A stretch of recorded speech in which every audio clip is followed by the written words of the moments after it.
Good morning. Some of you read your program and you're wondering why Brad Russell's supposed to be giving the message this morning, why he just got ridiculously good looking.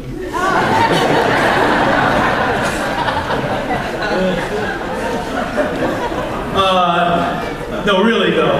I'm Justin, I'm our youth pastor here. I occasionally get the opportunity and privilege just to speak to a different crowd, and I'm thrilled when I do. I just want to take a time out for a second. Today, Monday, is Brad's birthday. He's out of the room right now. I sent him back to Echo really quickly. They had a problem or something that needed to be solved, but he's not here with us. It's also in October, historically, Pastor Appreciation Month. And I know that Dulles isn't normally the kind of church that does anything for Pastor Appreciation Month or whatever. I don't know why we don't, we just don't. Probably because Brad's never taught us that, and you know, how do you do that though if you're Brad? You know, like, hey, by the way, October, appreciate me. But so it's his birthday, it's Pastor Appreciation Month, and on top of that, Friday, which our office is closed on Friday, was Boss's Day, a Hallmark holiday. But regardless, that's like the perfect storm of reasons we should appreciate Brad, at least that I should. He is my boss, he is my pastor, and it's his birthday, and he's my friend. So I don't know what it means to you and your family that we have Brad Russell as our pastor, but it means a great deal to me and my family, and I just am so thankful for the man that he is and the leader that he is, leads with such integrity. And some of you will never know the sacrifice that man makes for this church. I mean, I know some of you will never know. But understand that it is much, much, much greater than you can imagine. That him and his family sacrificed for this church, and I've witnessed him shed tears for this church. He loves this church with all his heart, and he's a busy guy with a big church to run, and I understand there's a lot of stuff goes on, and he can't always be everybody's best friend like he wishes he genuinely could. But I just want to appreciate him. I don't know if he's back in the room yet, because I can't see, all I can see is white. But here's my challenge to you. Somebody buy his lunch today and somebody buy his dinner today. I don't know that you can take him to do, I don't know what his plans are. But let's appreciate Brad and make sure that we love on him and Amy and just really value them, because I do, for sure. And they are so much a part of what makes me happy. That's good.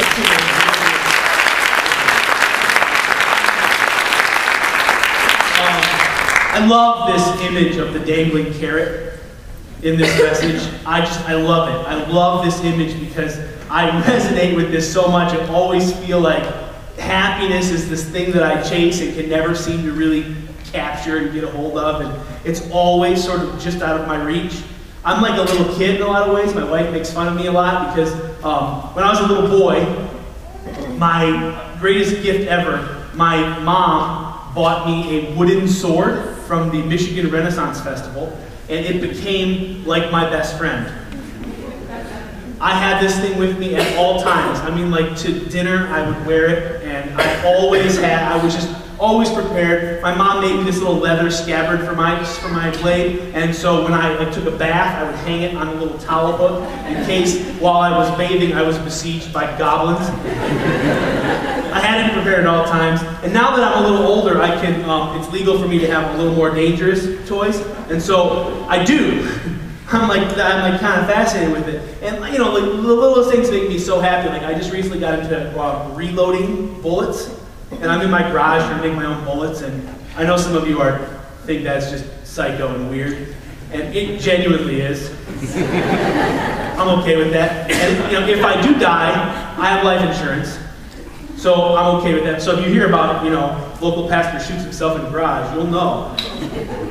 Me. But it makes me so happy. Like I get so delighted. Like, something will come in the mail and I'll buy some brass, which is like little shell casings you make bullets with. And like it comes in the mail and I open the package and it's like Christmas. Like I light up and I get so excited. My wife looks at me like, what is wrong with you?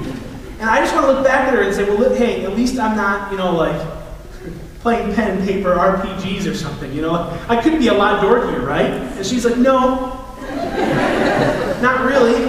But I get so excited about the littlest things, and these tiny little things make me happy, like these little material things. That's what it's happiness. And if I don't have happiness, there's always seems to be something that I have assigned as the thing that will bring me the happiness that I desire. It's the carrot that I keep chasing. And if I could just get one more paycheck, or like 10 less pounds, or like one more thing, then I can finally have it. And then I think I would be happy. But the problem is, it goes from like that carrot to the next carrot. And like it never seems to be something I can actually attain. It always seems it's elusive and evasive, and it's just out of my reach. And that's kind of frustrating. Recently, my family and I had an issue that made us very unhappy. We were away last March.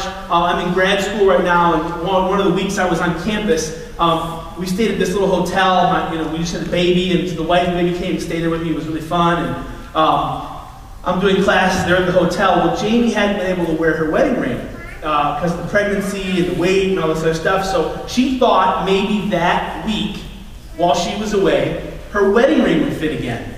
And so she brought her engagement ring and her wedding ring with her. And you know how you have a routine when you wear something all the time, and when you hadn't been wearing it for 9 or 10 months, and now you're gonna you're not thinking about it all the time. Well, she left the ring in the room while she went down to the hotel fitness center, and she came back and her